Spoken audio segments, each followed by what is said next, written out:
And there will be horror, and there will be horror, and there will be horror once more.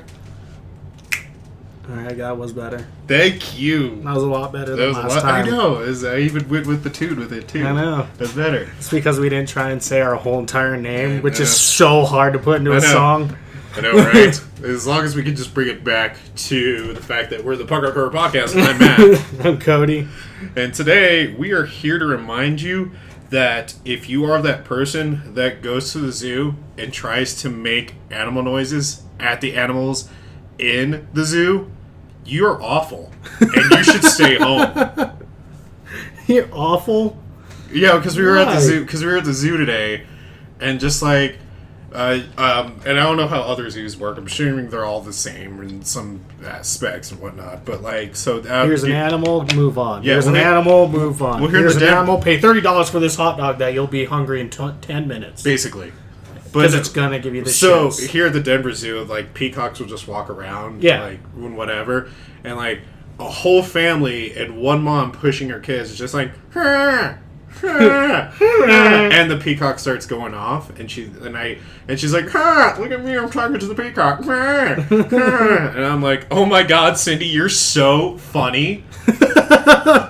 You know, I wonder if like people, like, you know, when people do that, I wonder if like those that can get the actual pitch that the animals understand and like are actually saying fuck you. So you know how like peacocks do that whole like well, and I hate like, these people fuck you because like her friend was also trying to like touch like the bird's tail. Yeah. Or well, it's not its tail, but it's or maybe it was his tail. Feathers. Yeah. So either way, and I was just like, you're the reason why people get kicked out of zoos and get eaten. Yep. Like you're the parent. Like I don't want to bring it up because it needs to stay dead. That was like that Joe Rogan joke. Where he's talking about how I'm fairly certain it's Joe Rogan. Yeah, because he always says I'm team people. At the end of it, he talks about how this kid was throwing him and his friends were throwing pine cones at this tiger. Oh my and the God. Tiger jumps out of the exhibit, and the kid they left the tiger exhibit and went and sat down in the little lunch area. Yeah. And the tiger hurtles out of its pen and eats the kid, like hunts him down. Good. And eats that kid. That kid fucking has it coming. And don't be that person who's like, man, how can you say that about a kid who got eaten by a tiger? Better question is, when you're picking a fight with a natural predator who can rip your goddamn face off, you kind of started it. Yeah. Like, that's natural selection taking its course at that point. Mm-hmm. Like, that's like going all the way back to when you're cavemen, like, them throwing rocks at a T-Rex. And just be like, like, hey, Ong! Isn't this hilarious? Yeah. No, I just get so annoyed at those people at the zoo who just have to try to, like, mimic the sounds of, like, the animals. Yeah. And it's just like, if you ever wanted to know how our public school system's doing, go to the zoo. Because, like, this has now happened to us twice. So, today, when we were at the Denver Zoo, like, there was we went to the jaguar exhibit, and they kept calling the jaguar a leopard. Yeah. And they're like, it's a leopard, it's a leopard, it's a leopard. And, like, Lauren Lawson, she's like, it's a jaguar. And it's just, and, like, that's not as bad. Like, I guess you can make the mistake. But when we were up at the Cheyenne Mountain Zoo, and I was telling you about this, but now I want the listeners to hear this. There was a kid who was about probably 9 years old. And, like, we were they had this exhibit where you can walk along and see the lions, and, like, go into the lion's, like, den kind of, like, exhibit. And so, like, full-on male grown Maine lion is walking around. This 9-year-old kid, it's a tiger! It's a tiger! It's a tiger! I'm like, I look at the mom and I'm like, look, you're not gonna like this, but you might have to drown this one. Like, I hate to be the bearer of bad news, but he's not gonna add anything to humanity. No. Well, that's just funny because that's like the Jim Jeffries joke where he talks about his son.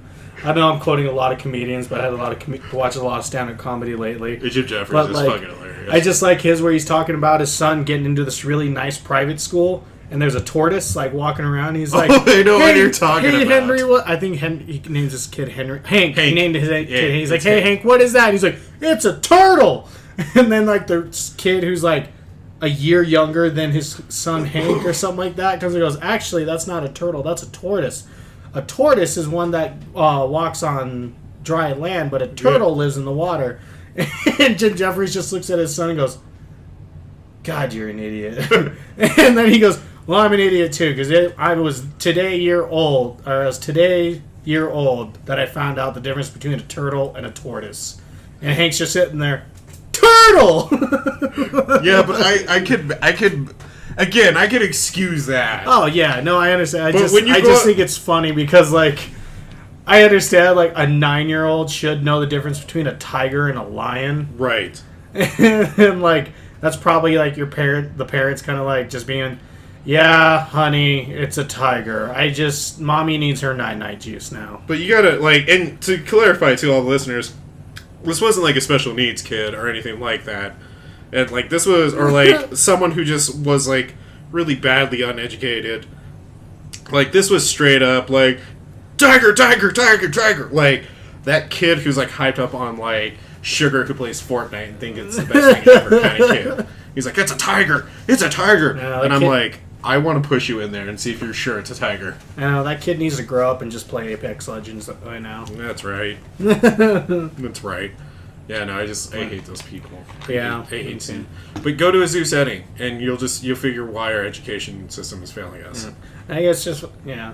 I also think it's funny that we both, like, had family days today. Except I didn't have Deb and Audrey, but I was down because I went to Castle Rock to hang out with my cousins and my dad for Anna's graduation, because she just graduated high school. Congratulations, yeah, Congratulations, Anna. She did it. But we all played putt-putt golf. You got through the easy part. Yeah, you did. we went and played putt-putt golf, and it was a lot of fun today. Yeah. I haven't done that in a while.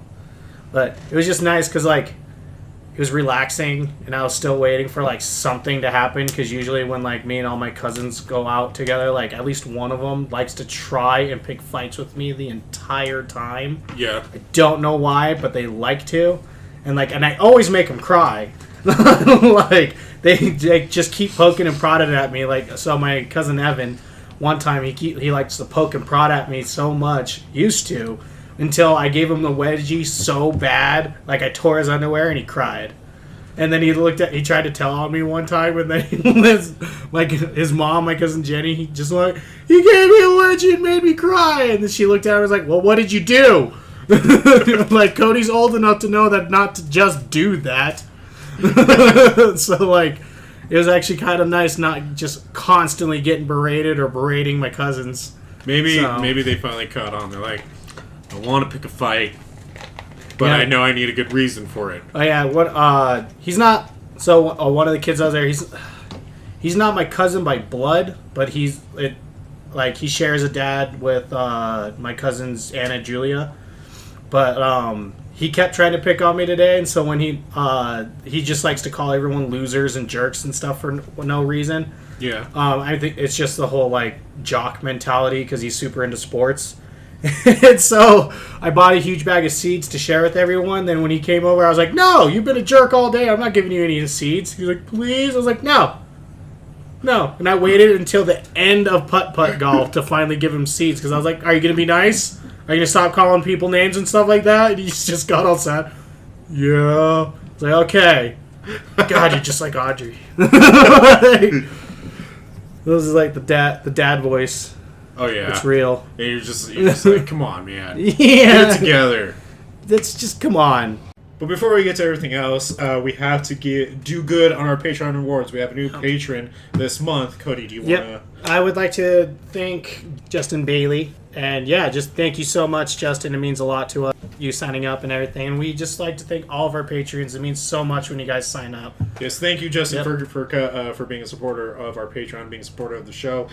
Take this audio that we're talking about you right now, take it up to a girl or guy you like, where we don't judge, and show them that people know you. The Punk Rock Horror Podcast knows you. Yep. Thank you, Justin. If you're now showing this to someone to impress them, Justin, you are the coolest, most swaggest person in the entire world, man. And you're dope on the drums. No, and you got dope beats. He's given me a couple of his he sent songs, us some and they're things. great. So thank you, Justin, our new patron. Thank you, sir. But But yeah, so it was pretty good. So let's get into talk about some stuff going on with horror lately. Yeah, let's do that. First things first, A Quiet Place 2 has been moved up to 2 months to early 2020. So I'm guessing that's probably going to be like Friday. It's going to be in March 20th as the release date for A Quiet Place 2, which I don't know. I'm a little hesitant on because because the first one was really, really good. Yeah. So I'm wondering if it's going to be a prequel to the events of it, or if it's not. just going to focus on a different family. If you read the actual article that we're on, Yeah. it's going to be. This is what I was hoping, is that they weren't going to do this. So Emily Blunt and the kids are all going to be reprising their roles. And so it's probably going to be... It's going to be a continuation of their story. And I didn't like... With A Quiet Place, it was such a unique movie that it didn't really need a sequel. But I was hoping, like, if they were going to do a sequel, either show, like, be a prequel where it shows the aliens coming to Earth and Earth falling. Right. You know, because I like that it took place, like, smack dab in the middle of the apocalypse already. Right. Or it was just going to focus on a different family from a different place. Like, are they the same types of aliens? Or are they different in different parts of the Earth? Right. And stuff. Like, I kind of wish that there was that. Well, but instead of, like, we're going to follow the same family. And I don't know. It's just, like, a cool thing to, like, see, like, another family figure out, or another group of people figure out how to fight these aliens instead of just following the same people. Well, Krasinski was quoted saying that his wife, Emily Blunt, actually blew my mind by categorizing it in the correct way after I pitched it to her. She said, "This isn't a sequel at all. This is the second book of a series of books. It's a widening of a world, and I thought that's the best way to look at it. It doesn't feel like a sequel. It's a continuation of living in that world." Now, I don't know. I feel like that's still by the book sequel because yeah, because it's the same family. Yeah, and like it's why we're just gonna see how they moved on from John Krasinski. Spoiler if you haven't seen it, but like the father's death, John Krasinski's character in the first one. And it's just, I don't know, it's just one of those where it's like, why, we don't need to see how that family moves on. Right. Like, it'd be really cool if they, like, just cameoed real fast, if like just to show that they lived at the end. Right. But at the same time, like, I really wish, it didn't. Like, especially because it's all three of them, so it's the whole family.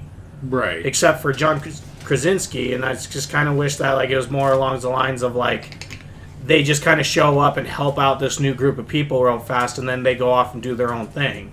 And you never see from them again. So, I don't know. That's just the way I'm looking at it. So, in a news that probably only a handful of people are asking for, Dead Island 2 is still in development. So, oh my god. To give a little kind of like history behind this. So, the first Dead Island came out to like lukewarm reviews. You either loved it or you hated it. Came out in 2011. And then they came out with Dead Island Riptide, which was more of an expansion. Yeah, kind of like Far Cry New Dawn. Well, then part of the development team separated to just keep working on Dead Island, and then the other part went on to make Dying Light, the better one. Yeah, the one that's kind of argued as the better one. So, if you are still hoping for that Dead Island 2, it is still in development. It was slated to come out on the PS4, but at this rate, it probably is going to come out on the next gen or the final gen of consoles, the PS5 and the Xbox. Which, by the way, found out that PS5 is supposed to be backwards compatible from all PS1. Yeah, I watched the video on it. Yeah. Oh my god, it looks so beautiful. It is really going to be like the end all of all consoles. Yeah, right? I'm so mad that they're like, I don't know, man. Like, I still feel like this new generation is just coming a little too fast. Well, those consoles aren't slated for 2 or 3 more years. Oh, okay. Yeah. But like, because there's still so much you can do with the PS4 and the Xbone, but but there's still so much you can do with these consoles that they haven't even touched. Like Microsoft they should still come out with 1 or 2 actually good console exclusives. I know they've already given up on the Xbone way back when, especially right after they came out the Xbox box. But I don't know. I still think it's too early. Yeah, no. So we'll see. So Dead Island 2 is still. I don't know. Maybe we'll be surprised that Dead Island 2 does come out and it's like, wow, this is better than Dying Light. This is a way better experience. Maybe we'll be surprised. If not, then we'll be just disappointed and we'll just make fun of it like we did Fallout 76. I know. Well, with the trailer for Dead Island 2, it looks like they're trying to do the whole. It's Borderlands, but all zombies instead. Right. And it's like, because like when you look at the first one, oh my god, that trailer was so good. So good. And that's what everyone wanted, was like that meek, just always tortured, like, zombie game. Where it's not, like, and then it came out with what it was. Our friends over at Let's Watch Horror podcast over there in the UK, which I still want to try to do some sort of crossover with them, are going to be talking about zombies here soon on a future episode of ours, and they had a poll on Twitter and was asking everyone's opinion on do you think zombies are terrifying still or not, and my response is that I think it all depends. I think zombies themselves have transcended a pure just horror feeling to now being this mold of you can kind of tell a story through whatever. Yeah. So like if we go back to our review of Fido, like it's kind of like a more humorous comedic side of like zombies, where it's like if you look at Frankenstein, it's a tragic story of being a zombie. To where even with the remake of the Dawn of the Dead, where that is still, I will argue, a terrifying incarnation of zombies in that one. Yeah. To even Last of Us. Yeah. Which still keeps the zombie thing going as well. I think it all depends. I don't know. We'll see. We'll see if Dead Island's good. But talking about things that are always argued as being good. So with Disney's recent acquirement of the 21st Century Fox license, basically, that a lot of people are wondering about the Alien franchise, and basically Ridley Scott came out and said that it's not completely done with, but the past is over, and they're trying to figure out how to evolve the series. So, like, one thing he was kind of, like, quoted saying is that, you get to a point when you say, okay, it's dead in the water. I think Alien vs. Predator was a daft idea, and I'm not sure it did very well or not. I don't know. But somehow brought down the beast. Basically explaining that, like, it did put a kind of a huge, like, fork in the road for the Alien franchise. I can see that, especially because when you look at Alien vs. Predator, it was just like, I don't know, it was, they definitely didn't make the aliens seem super badass at some point, because like they did the swarm mentality, but they didn't really play up to its strengths for that. And yeah, it's like, well, they had the one alien take down 2 predators, right? And it was like, yeah, but that alien just dies off screen.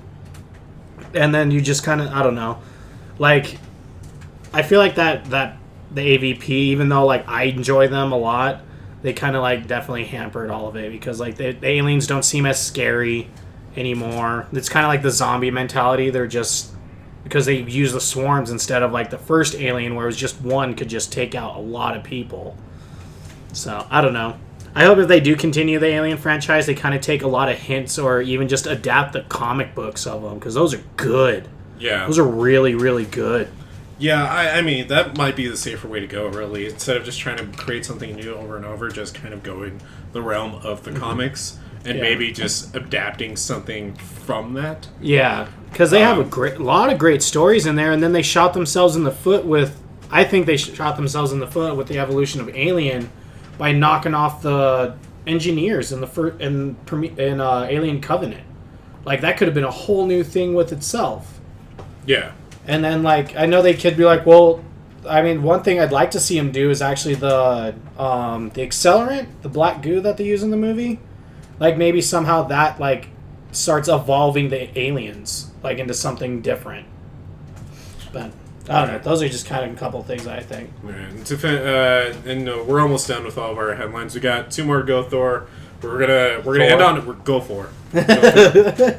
We're gonna finish on a good one, because I got one more kind of a frustrating one. So so if you're a Todd McFarlane fan or a Spawn fan, you know that it's been in the works for kind of a while now at this point, that he's trying to make a new Spawn film, one that's more honorable to the comics.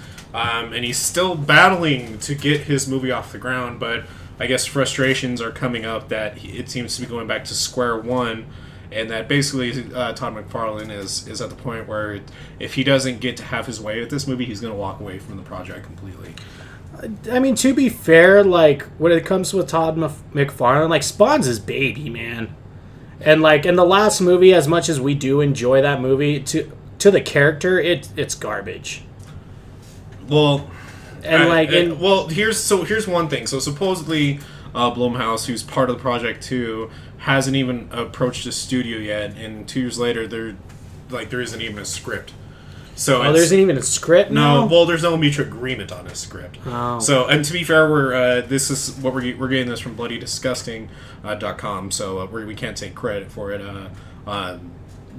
Brad Miska actually did a great job writing on this topic, so I don't want to give the whole article away, but just go to Bloody Disgusting and you'll find it on there. But I mean, I don't know, man. That's the question, right? It's do we get what we want? Do we finally get a Spawn film, but it's not as good as it could be, or we just leave it being just kind of forgotten about, and we don't get let down at all? You know what I mean? Yeah. Well, I mean, so I just wanted to say one more thing from this article that I totally agree with, is that, like, I guess one of the biggest issues is that Seth MacFarlane Todd McFarlane, he doesn't want to give up the rights to his character. Well, and that's what all these, like, big ass studios are wanting, is for him to give up the rights to him. Oh, and I totally get it too, because it's like, Spawn is an iconic comic book character, or a horror one even. It's like, I wouldn't want to give up my rights to my own character either. I would say though, at this point though, I think it'd be better as a television series, which is our theme for today. Oh yeah, especially the cartoon. Holy shit, man, that was so good. So I will argue that the Preacher TV show has actually, like, to be fair, I've never read the comics, but it's really good. And if they could even get on a network like AMC or Netflix, it would be fantastic. It would do great, because then they could do whatever they want with it. I hope he actually goes to Netflix for it, just because, like, I feel like Netflix is a little bit more lenient with the rights of those characters and stuff like that. You know what I mean? They totally are. Like, well, and it would be perfect too, because now that they don't have, now they're not going to have any new seasons of Daredevil, and without bringing up that whole anger issue that we have with it, now they can actually fill the void with other comic book characters, and Spawn would be a great fill-in. I think Netflix would be a great outlet for Marvel or DC shows. I remember hearing about today that I actually think it's on Netflix. I remember seeing this today. I should have brought this up too. Is that they're actually looking at a Hellboy TV series? And doing a whole recast, another recast. But I'm fine with that. No, I am too. A TV show of Hellboy, that'd be dope. It works so well, and they could even start it off like how he started in BPRD and everything. That'd be so good. That would be rad. Yeah, because I heard the Hellboy movie was really mixed. Yeah, I mean, I'm still gonna see it. Yeah, I still want to see it, but I hear a lot of the problems was that there was a lot of divisive creativity. Well, apparently there's a lot of crap between the actors and then the directors and producers. Yeah, like especially Dan Harbour and the other like leading actors. Well, even I don't know, this is so bad because I can't think of his name, and I had it on top of my head. But the guy who made the comics was on the set to like direct how give Mangiola. Yeah, to give guidance of how it should go, and even he like was fighting with it. Like it sounded like it was just kind of a whole brawl to get this movie made, and so whenever that happens, it always comes out to subpar quality. I heard it was gory, so I like it for that much, but with the Hellboy series, part of the biggest thing about it is its lore. Yeah, because Brant told me if you kind of like think of it as an alternate universe to it, you'll enjoy it. Ooh, I hate that. I know. Well, that means that we have to. That means we have to. What's her PS4 name? Chibi. Chibi. We have to find our internal Chibi and just enjoy it for what it is. I don't know, man. By saying as long as it's not Batman versus Superman quality before the extended cut. But saying that you have to accept it that it's its own like universe, you're basically saying like you have to accept the fact that it kind of sucks. That's what we had to do with the MCU. No. You know how pissy we were? Like, we loved those movies, but, like, how pissy we were when they changed everything? Yeah, like, changed things? But they, like, justified the changes. No, I know. Like, they actually delivered on it. So, if it's going in that realm where if it's justifying it over with its action and, like, it's, like, set pieces going over the top, then maybe, just maybe it's enough to save it. Yeah, hopefully. I don't know. Well, I'll have to see it. But last thing in horror going on two things. Sorry, I just read one thing, and it's going to be kind of a shot at horror. It's really quick. Apparently, someone did the body count for all 3 John Wick movies. Oh, yeah, I saw this. And John Wick kills more people in 3 movies than Michael Myers and Jason have combined over all their movies. Which, except for Jason X. Because, he literally kills a giant space station. So it's technically, Jason still wins everything. And then for all you... Well, no, because if it's all combined, then that means that he's killed more than even Jason did in space. Okay, I have to see the 3rd movie, but I don't think he killed, like, thousands in those. I don't know. I haven't seen any of the movies. But that's what they said, and it's like, well, you kind of have to think about the space station from Jason X, and I think everyone always forgets about Jason X. But anyway, so for all you ghouls and gals in Colorado... the weekend of June 13th and through the 16th, we are hosting. Not me and Matt, but Colorado is hosting its 13th annual HearseCon. So if you go there, there's a lot of you get to look at a bunch of hearses, ambulances, and limos, and then there's going to be a lot of music, and also Morbid Curiosities is hosting a carnival there. So if you just want a little bit of depravity over your weekend of June 13th, go and check it out. I was really hoping to be able to check it out this year, but I got to work through that so I can get my time off for my birthday. Yeah, you know what? I want to somehow have a panel, the Punk Rock Horror Podcast panel, at one of these like horror conventions here in Colorado, because I think that would be great. And I think we'd have people come out and want to just talk to us. I want to see if we can maybe get one up for the horror movie festival. Oh yeah, that'd be great. That'd be so much fun in October. I keep wanting to go so bad, and I always fucking miss it. So here's the thing. Anyone out there who does work for any of the horror film festivals out here, if you listen to us, we would love to come out and have a panel and maybe just even tell some jokes. We would love to be part of it. Mm-hmm. So if you're listening and you want to make that happen and help us make that happen, reach out to us. You can find us on our email, punkrockhorrorpodcast@gmail.com. Yeah, we'd love to have a panel there. We can even talk about one of the movies that's being shown there. If there's movies and stuff like that, we would more than love to do that. Yeah. So reach out to us. Yeah, well, let's do some looking into that. I know we got a lot of big plans in the works as well too. Yeah. There's one that could be so big that we'll literally die from pooping ourselves. Yeah, I don't know, man. It depends on a few things, but if it works out, next year is gonna. I don't know. I can't say anything because it's only an idea right now. We still have to get some sort of like solid ground with this before we can even start promoting it. Yeah. So.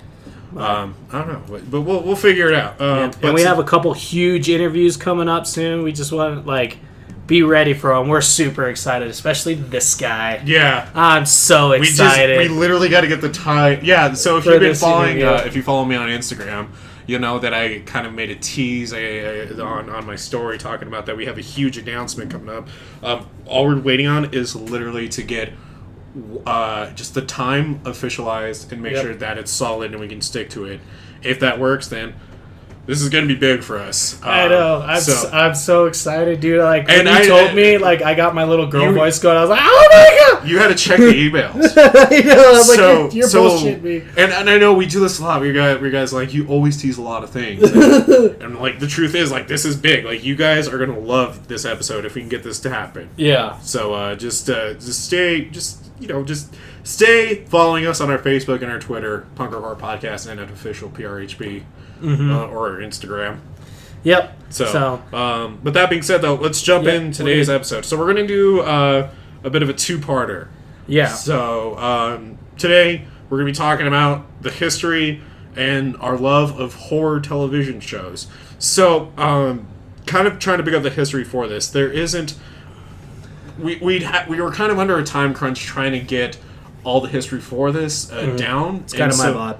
No, it's cool. But we kind of figured, there's no real direct way to talk about this, and we'll just follow up more within our part 2. So this first part, we're going to talk about a few shows that are horror related that we love, that we grew up with, and just kind of talk about, what we always do, why we love it. So some of the earliest TV shows that came out, though, was in the 1940s and 1950s with Lights Out from 1946 to 1952. To the Vampira show from 1945 to 1955. 54. 1954. I'm so sorry. To 1955. To even probably one that everyone knows, The Twilight Zone from 1959 to 1964. Sorry, I can't pass on this one. Also, Alfred Hitchcock Presents, because my mom used to talk to me all about that show. That one was on for from 10 years. 1955 to 1965. A solid decade. Yep. To where we went in this time of like horror, it was definitely more of a. I feel like at this point it was trying to figure out what are the stories they want to tell, and so it was either you either saw it in a very not single-minded, like a single story told of like 13 Demon Street, for example, or even Lights Out, to where you have like things like Twilight Zone, Alfred Hitchcock Presents, and the Vampira show, where they kind of talked about, they did multiple stories. Definitely though, the Twilight Zone and Alfred Hitchcock, and those were a little bit more like thrillers over horror, where it was more psychological and stuff. Especially if you watch Alfred Hitchcock stuff and Twilight Zone. Well, and it was also still like the Wild West era of horror too, because it was they were trying to figure out at the time what still scared people, Yeah. I mean, because it wasn't before this, you mostly saw horror in like European countries, and we've talked about this before. Yeah. Like France and England and so on and so forth, and even Germany, and they were more so going into a darker side of horror, an artistic side of horror, to where we were just trying to find a shock value of horror. Yeah, and once it hit the 1960s, that's when we started getting a little bit more like lighthearted horror, like The Addams Family, the Munsters, Dark Shadows, Scooby-Doo. Yeah, arguably Scooby-Doo. Which I real quick, so I want to talk about, and then we'll also other things to point out there. We had The Outer Limits. In that show, we had Way Out and Thriller, and there was a lot of like 60 shows, and you kind of see like the combination of the 1950s and 1960 shows really paved the way for a lot of like horror stories and horror TV shows throughout the future too. I mean, what was so interesting about the 60s though is that you did see more family horror with the Addams Family, Addams Family, the Munsters, and even the Munsters as well, which there's still like, I know it was like one of the weirdest things is like, how did Frankenstein and a vampire give birth to a werewolf? and I think it was kind of like agreed that he was adopted. I don't know. I feel like that was the case. I just kind of lean on, just don't question it too much. But let's talk about. But I kind of want to talk about those Scooby-Doo though too. Like, talk about like a low-key horror series that became a mainstay through mediums. Yeah. Like, especially with all those Shaggy memes. I mean, because if you really think about it, take away all the slapstick humor and the hijinks and and the animation, these people, this group of kids was hunting down what ghosts and stuff. What would be considered psychopaths and serial killers. Yeah, and it was like, oh, how cute. But talk about a movement, dude. I mean, and what I think is really funny about Scooby-Doo also is when you look at, especially those early ones, like a lot of the like monsters that they were catching and stuff, of course they unmask, it's a person and whatnot. Like, they weren't even just serial killers. A lot of them were just trying, like, they were doing that stuff to, like, save their businesses and stuff. Because, like, there's that theory that Scooby-Doo just takes place during the Great Depression, and all these people are losing their jobs and whatnot, and then these fucking kids come out of nowhere and, like, destroy their careers. Because they're, like, like, I would be pissed off, too. Right. But, like, when you also think about some of those other other guys that they catch on there are serial killers, and they're just kids, teenagers, like, driving across the country, like, we're gonna catch a ghost. Well, and I was, our friend Nate was huge into the show, and that was like really kind of like astounding when you think about it, because it's, compared to today's animation, it is admirable, and like it's really like good. It still holds up too, but it like, trying to compete with a lot of today's animation is really hard, and yet they still update it. I mean, they've been updating it with not just fresher animation, but with a few live action movies in general, and even like crossovers for like the WWE. WWE, where Batman. like John Cena punches a boulder. That was totally shot at. Oh Resident my god! Evil, you know it was. What was it? The Scooby-Doo Mysteries, I think it was called, where they teamed up with Adam West. That was one of the best episodes ever. That was so good. And the Harlem Globetrotters. Yeah, they even got... what I like about the Adam West one... Yeah, Three Stooges was good. The one that I liked about the Adam West Batman one is they got all the actual actors to play their characters in the cartoon, including like Cesar Romero... Not Cesar Romero, but the original Joker guy, the original Riddler, Penguin. Yeah. But like all of them, like I was just like, that's so. Do you know cool. what? And you know what's so astounding about that is that it's so hard to get that same kind of like nostalgia and quality in any show. Like if we try doing, I'm trying to think of a good one. Like even trying to get like, I think it's, what's his name, Jim or Ron Conway, the guy who does the voice for Batman and. Oh yeah, Rob Conway. Conway. Even to try to get him in the like original voice cast from Justice League, like that Justice League animated series, to like reprise the roles, like is so much harder. Like even like it's like you don't see that much collaborative like work among famous names anymore these days, and when you do, it's usually like really bad animated horror, like not horror, family films. Yeah, I know it's just so terrible. Right. Well, and also like, do you have a favorite Scooby-Doo movie, animated movie? Oh, the Scooby-Doo animated movie? Zombie Island, man. Right? Oh, that was my the god. best That one. one was the best one. I'm not going to lie. I can't think of any other ones besides that one because... Well, because there's that one. There's the one with the vampire punk band. I think that was the same one. No, it wasn't. Yeah, it was. No, it was 3 vampire sisters doing a punk band, and they were being haunted by another bigger vampire or some shit like that. And so they had to save the punk band, yeah. Was it really? Yeah. I could have sworn that was the same one. No, Zombie Island's with it was cat people. Maybe it's like Curse of the Vampire, Scooby-Doo Curse of the Vampire, or Vampirella or some shit like that. Yeah. But no, mine was Zombie Island, like, cause it was just so good, especially when like, cause it was I think that was their first like big movie from the new animated series, and so like when they were like, oh, it's just another guy in a suit or whatever, and they actually ripped the zombie's head off. Oh, it was so good, so good. Well, and what's also cool about it is that was like the first time we actually got to see Scooby-Doo in a fresh new animation. Mm-hmm. Like, and I think what a lot of people don't kind of like give it credit for, it's like, what would happen if the Scooby Gang did, kind of go their separate ways? What would be the thing to actually bring them back together? Legitimate monsters. Yeah, like actual zombies. And, it was just so cool too because it was like probably the perfect movie. Not only was it just nice to have all the voice actors there and to just have this fresh animation, but it still kept with its charm. Mm-hmm. I do feel like though the second I did like the set. I'm looking it up. Are you looking it up right now? Yeah, the one with the zombie or the vampires. Yeah, I feel like it God, has to be go Curse of the so Vampire. far back. Holy crap! Yeah, they came out with a lot of animated movies. A lot.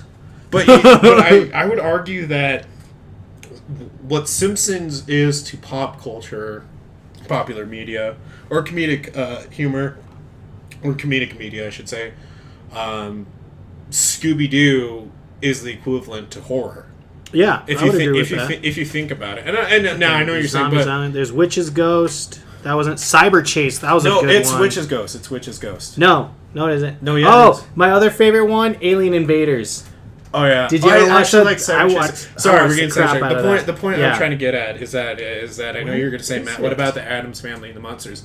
I'm not saying they don't have a point in horror, but my point being is that talking about a horror franchise that has lasted throughout decades, Scooby-Doo is definitely a no-brainer. Now it's kind of gone down in popularity this day and age, but it's still like maintained a quality throughout the years, and I think. Mm-hmm.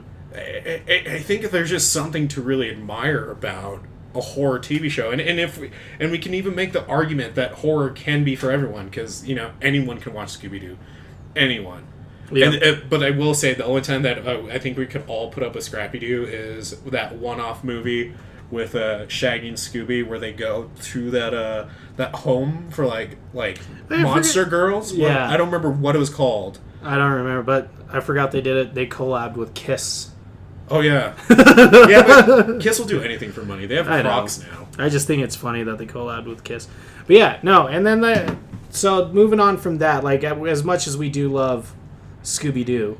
I feel like we need to move on to the next years, which is the 1970s, which they kind of, honestly, like, for America, we saw a small dip, a pretty decent dip in horror shows. Because a lot of these are, like, they're still, like, super, like, upbeat in a sense, like Fright Night. Well, actually, no. Sorry, most of the like horror TV shows, like type things that happened in the 70s, at least just from what we're seeing. I'm sure there's more, and I'm sure we're missing some. But it was horror movie hosts. Like instead of playing just a show, they would show like horror movies. Like, but you started to see more of that in the 80s too. So like, so Fright Night, was 1970, 1981. Yeah. And it hosted horror films, and it kind of started that whole beginning of that, and continued in like 1973 to 1987, and it started that whole movement of hosting horror movies on a nightly basis. Yeah, or not nightly, a weekly basis. And then you also got like, when was Tales from the Crypt? I thought that was the 70s, but I'm guessing the 80s. No, that's nowhere near the 70s. That was started in the late 80s. Okay. Yeah, so Tales from the Crypt was from 1989 to 1996. Okay, yeah, because I was like, I know, because Tales from the Crypt kind of did that too. And then also another revamp of the Twilight Zone happened in the 80s. Sorry, we're moving on to the 80s just because. Yeah, no, that's okay. Yeah. Yeah, no, because in the 70s it was more of kind of a decline in like horror TV shows. Holy shit! Sorry, you didn't realize that? No, I didn't know they actually made one. Yeah, you never knew that there was a Friday the 13th series? I did not. Yeah, there was also... Dude, I told you I was I'm positive I told you this, but there was also a Nightmare on Elm Street called Freddy's Nightmares. Yeah, right there. Yeah, I've watched it before. It's actually not too bad. Oh, really? Like, it's super campy in the best way possible. Yeah. I mean, obviously, though, they did have to tone it down. Yeah. But another thing, though, that was kind of huge was Tales from the Dark Side. Yeah. And the movie spawned from it, too. And we got to see young Matthew Lawrence.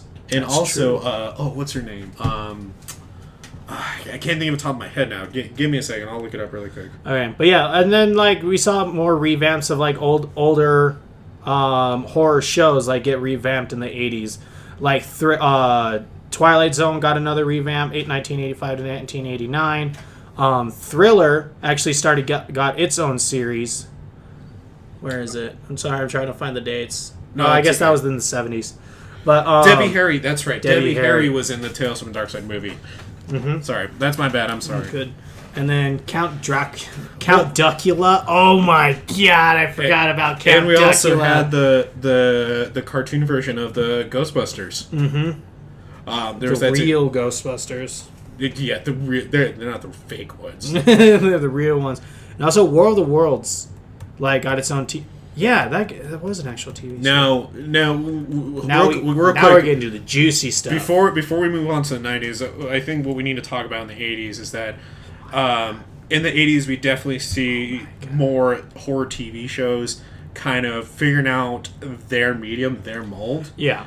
Whether it was, something of Tales from the Crypt talking about an anthology of like stories that go wrong, or even to something, and also like Freddy's Nightmares was in the same vein of that too as well. So there was this huge like popularity of like, let's talk about horror anthology stories, which wasn't a bad thing. But I mean, going back to what you're saying with like Alfred Hitchcock Presents in the 80s and Twilight Zone. Freddy's Nightmare, Friday the 13th, the series, there was always these kind of like anthology of like horror stories. Yeah, and go ahead. I was saying, but I think like, okay, so when it comes to like Freddy's Nightmares and there's a lot in the 90s, dude. we're gonna have a lot to talk about this one. Because that was when it got juicy. But like, so when you think about what the 80s, like the thing with those, like I think the reason why like Alfred Hitchcock and Twilight Zone did so good is because when you think of Jason, so the Friday the 13th series and Freddy series, like when you think of those movies, they were bloody. Like they were really bloody, and to put it on TV, they had to edit all that out because TV was so much more like, oh my god, I can't think of the word right now. It was more of like in its Wild West. Well, you couldn't get away with as much on TV. You couldn't curse like you could in movies. You couldn't show boobs, stuff like that. Yeah. That's what I meant. It got toned down a lot. And so those types of TV shows couldn't really find their footing at that point. Right. I feel like that's why in the 80s... Well, because American censorship was like really crude. And censorship. still That was is the one. Crude. It is, but nowhere near as bad as back then, and so they couldn't get away with as much. And then we hit the 90s. So this is where the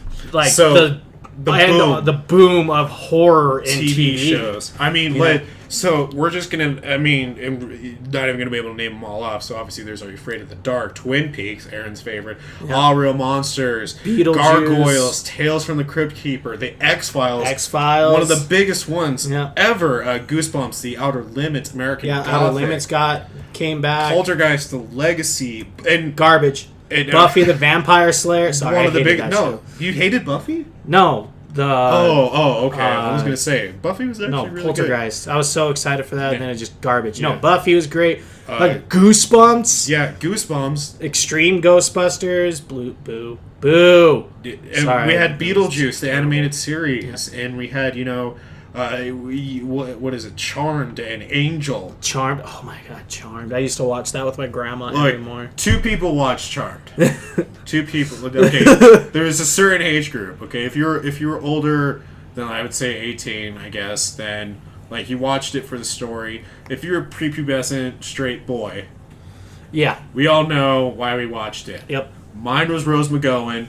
Okay.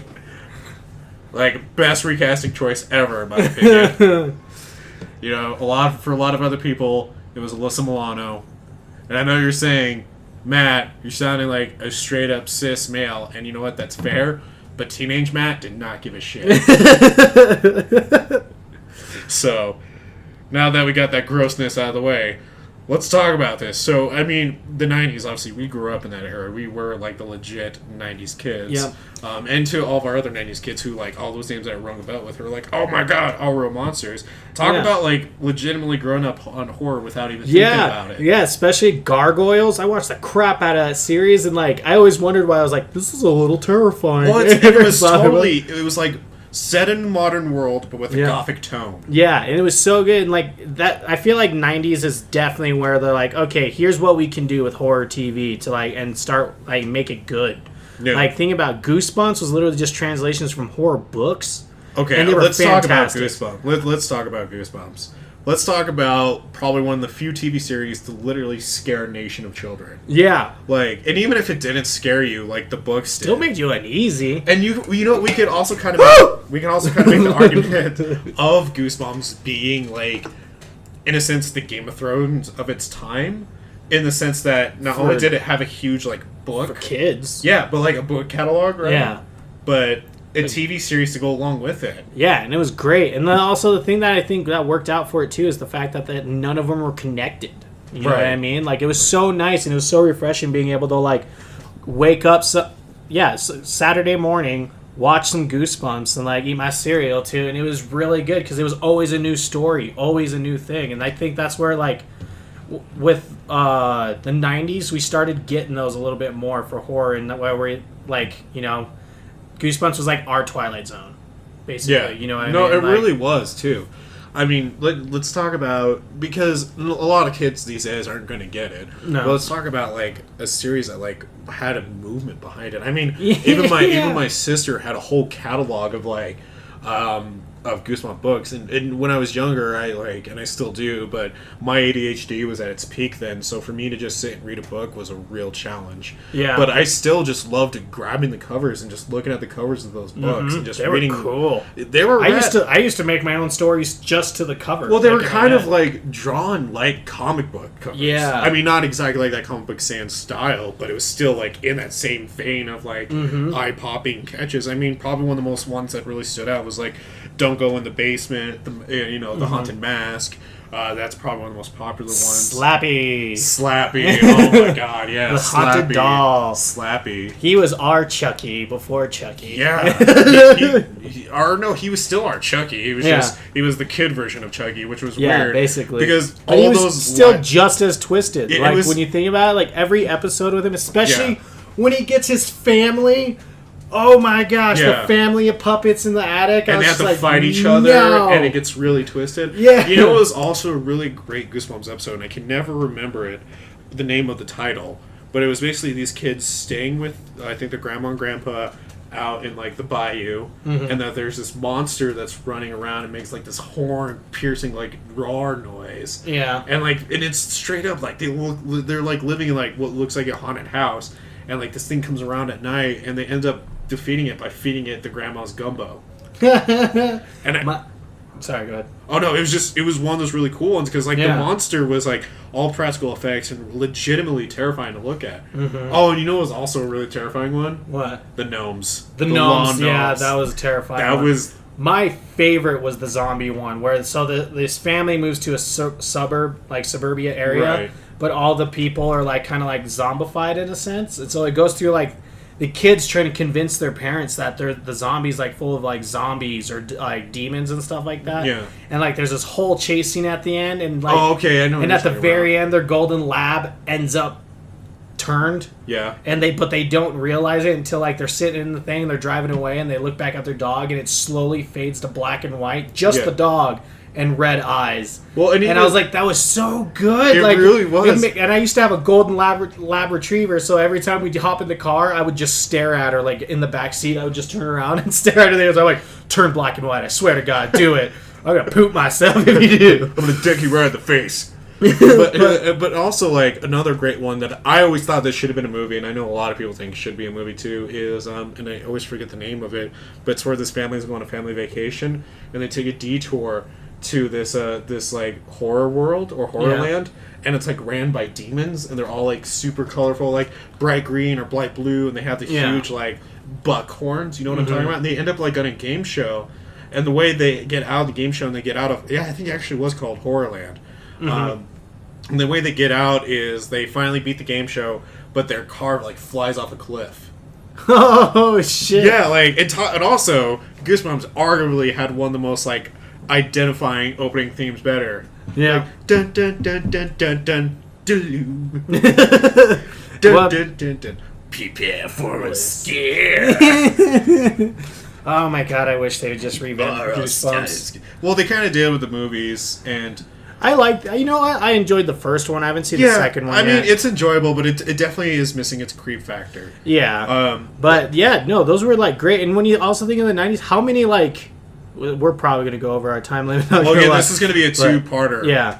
And like talking about the '90s, how many like cult hit shows?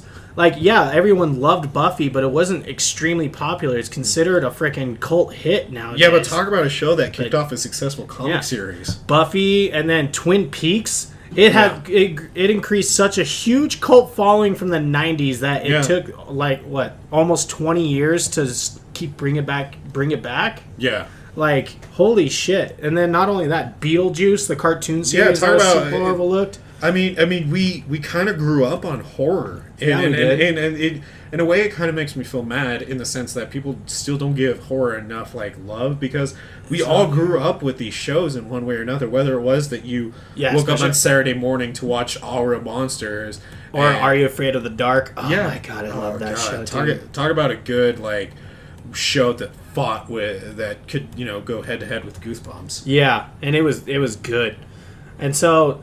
I mean, everyone has their favorite '90s nostalgic, show, and a lot of them were. What did I do? Oh, it's okay. I got you. I broke it. But everyone loves it. Like, everyone has something from the '90s, especially a horror show that they didn't even think was horror. Right. All Real Monsters and stuff like that. All Real Monsters Monsters. Like, looking at it now, like, was a real creepy show. Yeah, it was. I mean, literally, one of the characters just held his eyeballs in his hands. Yeah, like Kronk. Yeah, it was Kronk. It is Kronk. And like that was just such a brilliant show, and we also got to see like, just so many movies inspired by those TV shows too. Yeah. And then, but as we jump to because we're getting to the end of part 1, I just wanted to touch on a couple 2000s, because I think that's where would be a good spot to start off the next series, part 2. Right. But like. The thing that I like about the 2000s, which no one wants to admit ever, is that it was the boom of all the best animes. Well, and to add on to that, we saw two things happen in the 2000s. Not only did we see a boom of horror in Americanized television, more so live action, mixed with cartoons, still keeping with that same theme, such as like Grim and Evil, Grim Adventures of Billy and Mandy, for example. Yeah. But then going out to what you're saying about anime horror, probably one of the more arguably biggest names of that is the Hellsing series. Yep. Along Hellsing, with Witchblade did get an anime as well. You know, and we kind of still saw this this resurgence of like trying to keep those horror TV shows alive. I mean, Lucy and the Daughter of the Devil kept going with the comedic side of it on Adult Swim, and then one of my favorite, most underrated like horror anthology series ever is The Masters of Horror on Showtime, and there was probably some of the best horror stories I've ever seen in that anthology. And then what I also think is super underrated, but because I don't know why, but The Twilight Zone came back in 2002 to 2003. Right. It was so good. It was so good, and a lot of like it just ended though because like not a whole lot of people were watching it, and it was so disappointing. But like then we also started also in the 2000s. That's when we started getting our like live action series that like continued with like, one long story. Like, I mean, Dexter. Supernatural. Supernatural is arguably the biggest one out of the 2000s because it's now coming out with its final season forever now, but it kept going for so long. Yeah, and it started back in 2005, and I think a horror show continued this long. You know, it's so cool. And talk about a show that, and all funny enough, they also had a crossover with Scooby-Doo too. Yeah, yes, they did. So, and to talk about a show that like has arguably just as strong as a cult following as Twin Peaks too. I mean, you know, it's definitely one of those shows that if you love it, and you stay with it till the end. You know, and it really is too. But talking about a little bit about anime too. We got to see like Death Note, Trinity Blood. We got to see Rosario Vampire, a Blood Plus. Blood Plus was really good. Rosario with a Vampire is. I'm not going to be... I watched that whole whole thing. You know what? And also talking about... You even add on to that... One. Devil May Cry. Yeah, Devil May Cry got us. Being Human. I feel like that's one of the first horror shows that I've seen that had both a British and an American version. And everyone is actually split between that. Yeah. So I think that's what I like about the 2000s era of horror shows is that they start coming out with so many good things. Like we said, Being Human, Death Note, all Supernatural that's still still continuing. So so I think this right now is like a good time to kind of stop. Then for we'll finish off more on part 2. Hold on, I want to look up something really quick because I think I want to just edit in if I'm right. Jesus Christ! You gonna be alright there? No. I would like to hear some of your everybody else's like. I know we already did our poll for the TV shows a couple weeks back. Several weeks back. But I was remembering a bunch of these. Like I feel like some of the people who answered those questions on our fan participation corner. Yeah. You know, the one that Dev posted a while back. Yeah. I feel like after relearning some of these, like a lot of people's opinions might have changed. So I would like to hear another round of it, if you guys wouldn't mind, of what we've talked about. Agreed. Of your favorite shows, because I totally forgot about some of these. I don't know if it started in 2010, but another great one was True Blood. But True Blood 2008. Oh, so it did start in the late aughts. Late aughts. Okay, so you know what? This is, I mean, like we've been saying it throughout the episode, this is going to be a 2-parter because there's so many things to talk about with this. So on our next part 2 episode, unfortunately, Cody won't be able to make that one. It's our first actual recording that I'm going to be gone. It's going to be weird, but so far we're slated for our amazing champion, Aaron, to come on and fill the spot. Yep. And, don't fuck it up. Spoiler alert, can we all guess what Aaron's going to want to talk about? Scooby-Doo. Yes. How did you know? I feel like since we put so much emphasis on Scooby-Doo, I think that's what she's going to talk about. That's her favorite show ever. She's like, Twin Peaks, never heard of that. Yeah, what's that garbage? I'm going to be so mad if she has to cancel last minute. I'm going to be like, well, we got it, hyped for no reason now. What's the point? No, I'm just going to have to do it by myself and pretend to, be Aaron. I'm like, hey, Aaron, thanks for coming to the podcast. Hey guys, how's it going? Your local crazy cat lady, Twin Peaks. Twin Peaks, poop on cars. Zach Baggins, Lovers here. How's it going? Sit on faces. Nice to see. I love to sit on the faces. Which I guess I don't know why, but for some reason, Aaron in my head sounds super flamboyant. So I noticed. I don't know. Sorry, Aaron. I don't know why. It's literally no reason for it. I'm bad at like certain like interpretations and impressions and stuff like that.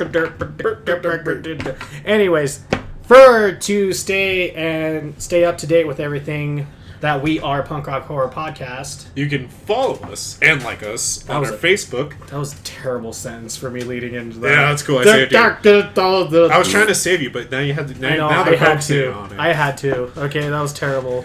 And to be part of all of our listener participation quarters, you can also like us and follow us on our Twitter at official PRHP or on Instagram, Punk Rock Horror Podcast Official. Still the same hashtag PRHP Podcast. If you haven't checked out our Teespring store yet, the new Affiliate shirt is there and available for purchase. Yeah, so, and it looks great, and it's perfect for the summer season now because you can buy it in tanks and it comes in pink, gray, and white, and it's perfect to put on, go to the beach with, go to so swim all the with. colors of a fig. Yeah.